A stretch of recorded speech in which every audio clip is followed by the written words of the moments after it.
Now we will discuss regarding the very important parts of the tongue, that is the muscles of the tongues.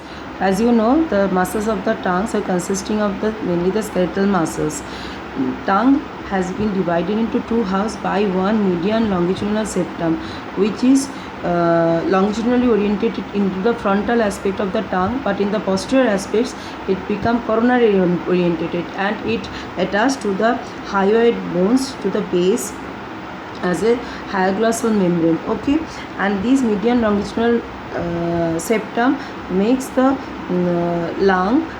tongue in a two halves. Okay, and tongue is consisting of two sets of muscle fibers. One is extrinsic muscle fibers, another is intrinsic muscle fibers. The origin of the extrinsic muscle fibers it outside of the tongue, and it gets inserted into the tongue musculatures, and whereas the and it is responsible for the positions of the tongue, and it also helps for the utterance of the consonants of the speech. Okay, and whereas the intrinsic muscle fibers arises within the tongue musculatures and get inserted within the tongue musculatures also, and they are responsible for the alterations of the shape of the tongue and helps for the utterance of the vowels in speech. Okay, it starts with the extrinsic muscle fibers. There are 5 sets of the extrinsic muscle fibers,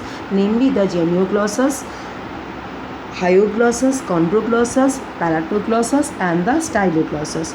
It starts with the genioglossus muscles. This is the bulkiest muscles of the tongue.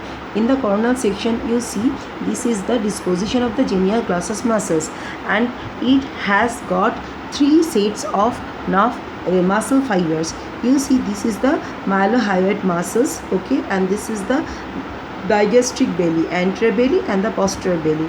After removing the mylohyoid muscles, we can see the genioglossus muscles. It consisting of the 3 sets of the muscle fibers: lower, middle, and the upper fibers. The lower sets of muscle fibers extended from the symphysis menti up to the greater cornu and the part of the body of the hyoid bones, and it forms the root of the tongue. Okay, the middle fibers of the genioglossus is continuous with the middle constrictor muscles in the posteriorly, and the upper fibers of the muscle fibers which arises from the symphysis menti, and it get inserted into the tongue musculatures, and it forms the main muscle bulk of the tongue. Now these genioglossus muscles when contract, it just make the tongue protruded outwards, so that there is no tongue fall back and no hindrance of the respirations. So these genioglossus muscles is termed as the safety muscles of the tongue. Okay, next sets of muscles is the hyoglossal muscles. You see this is the hyoglossous muscles. It is a longitudinal long muscles arises from the body and the greater cornu of the hyoid bone. It goes upwards and get inserted to the side of the tongue in between the inferior longitudinal muscles of the, that is the intrinsic muscles of the tongue in the medial sides, and you see that is the styloglossus muscles in the lateral sides. Okay, and these hyoglossous muscles has got several important relationships. Okay, and when these hyoglossous just concentrated upon some of these important relationship of these hyoglossal muscles. Lateral to these hyoglossal muscles, the within the relations we have what are the structures. This is covered by the mylohyoid muscles. Okay, and after this mylohyoid muscles, you see there is the situation of the styloglossus muscles, and after the styloglossus muscles, you see here is the lingual nerve, and there is the superficial parts of the submandibular glands, and also the deep parts, and these parts receives the opening of the submandibular duct. Okay, and you see here is the hooking over of the lingual nerves and it consisting of the two roots of the submandibular glands. You see here the two roots of the submandibular glands. Okay, and it also comes in relations with this lingual artery and the superior thyroid branch and the junctions of the first part and the second part of the lingual artery. In the upper part, you see there is the situation of the glossopharyngeal nerves, the stylopharyngeal muscles also, along with the hyoglossus muscles. Okay, now there are third sets of muscles which terms as the chondroglossus muscles, which is the detached part of the hyoglossus muscles, and it has the same insertion as the hyoglossus muscles, that is the lateral sides of the tongue. Both of these muscles when contracts, that forms protrudes the side of the tongues downwards and make the tongues concave. Okay, now the fourth order muscles is the styloglossus muscles. You see this styloglossus muscles takes origin. This is the styloglossus muscles, and this styloglossus muscles, this is the styloglossus muscles. It takes origin from the tip of the stylus process and the stylomandibular ligament and goes anteriorly to get inserted to the side of the tongue, and by inserting to the side of the tongue, it has and by this side of the insertion of the hyoglossus muscles. When these styloglossus muscles contract, it pull the tongue backwards, so that this respiratory passage which is present just behind the pharynx may get closed with this pulling of the styloglossus muscles. Its action is antagonizing actions of the fibers of the genioglossus muscles, which protrudes the tongues anteriorly or prevent the fall back of the tongue. So if the genioglossus muscles is the safety muscles of the tongue, these styloglossus muscles is the dangerous muscles for the tongue. Okay, the last muscles is the palatoglossal muscles. You just see within this palatoglossal arch, which forms the anterior boundary of this tonsillar fossa, which this is the palatoglossal arch which forms the anterior boundary of the tonsillar fossa. There is the situation of the palatoglossal muscles which is coming from the soft palate. Palatal aponeurosis of the soft palate goes downwards and forwards in front of the tonsillar fossa and get inserted just in the just to the lateral side of the tongue in front of the sulcus terminalis. Okay, and these palatoglossal muscles when contract, it pull the posterior third of the tongue upwards, so that it closes the oropharynx from the nasopharynx. Just cut off the oropharynx from the nasopharynx. Okay, so these are the extrinsic muscles of the tongue. Now we will concentrate regarding the intrinsic muscles of the tongue, which arises within the tongue musculature and get inserted within the tongue musculatures. Let's start with the superior longitudinal muscles.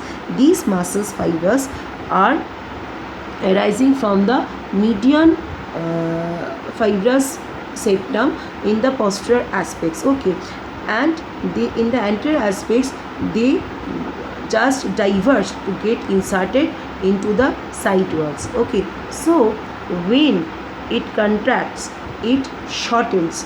When it contracts, it arises from the posterior aspect and get inserted into the side walls. So these superior longitudinal muscles when contracts, what will happen? It reduces the length of the tongue and it makes the tongue dorsal surface concave.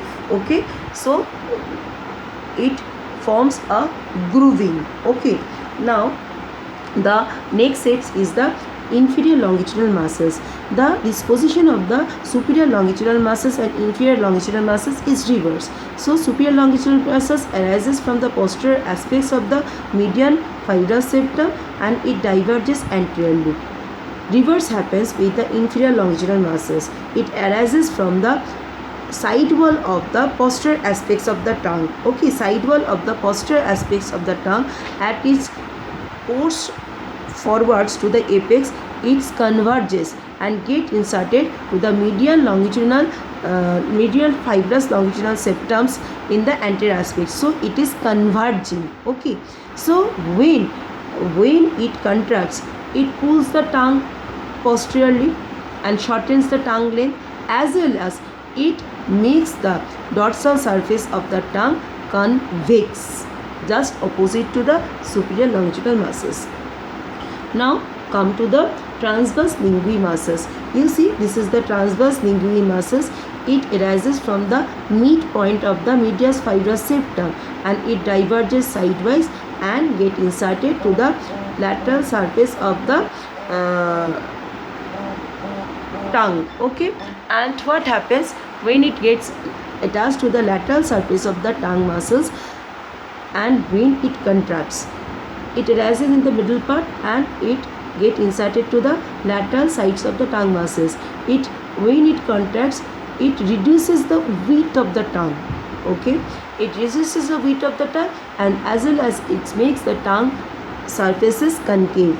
Okay, now the last one is the verticalis linguae. Verticalis linguae muscles arises from the dorsal surface of the tongue and it gets attached to the lateral border of the tongue. Okay, and when it contracts, the verticalis linguae, when contract, it just make the tongue surfaces convex. Okay, so if we summarize regarding the different muscles responsibility to for the different position of the tongue, you see the muscles of the tongue. Just in summarization, the muscles of the tongues are two groups, extrinsic and the intrinsic. Among the extrinsic muscles, the genioglossus makes the tongue surfaces concave, that is the dorsal surface of the tongue concave. Hyoglossus do the reverse, make it convex. Chondroglossus depress the side of the tongue. Styloglossus retract backwards the tongue muscles, the whole tongue, and the palatoglossus elevate the base of the tongue. Whereas among the intrinsic muscles, the superior longitudinal muscles decrease the length and make the dorsum of the tongue concave. Inferior longitudinal muscles increase the length of the tongue and makes the decrease the length of the tongue and makes the dorsal surface of the tongue convex. The transverse linguae decrease the width of the tongue and increase the length, whereas verticalis linguae increase the width of the tongue and make the tongue dorsal surface concave. So dorsum of the tongue become concave with the help of genioglossus, superior longitudinal muscles, verticalis linguae and the styloglossus muscles. This concept is very important for you. Whereas the dorsum become convex with the help of the hyoglossus muscles and the inferior longitudinal muscles. The tongue becomes shortened by the help of the superior longitudinal muscles, inferior longitudinal muscles and the vertically linguae muscles, and it become elongated only by the transverse linguae muscles. So these are the summarization for the musculature of the tongue.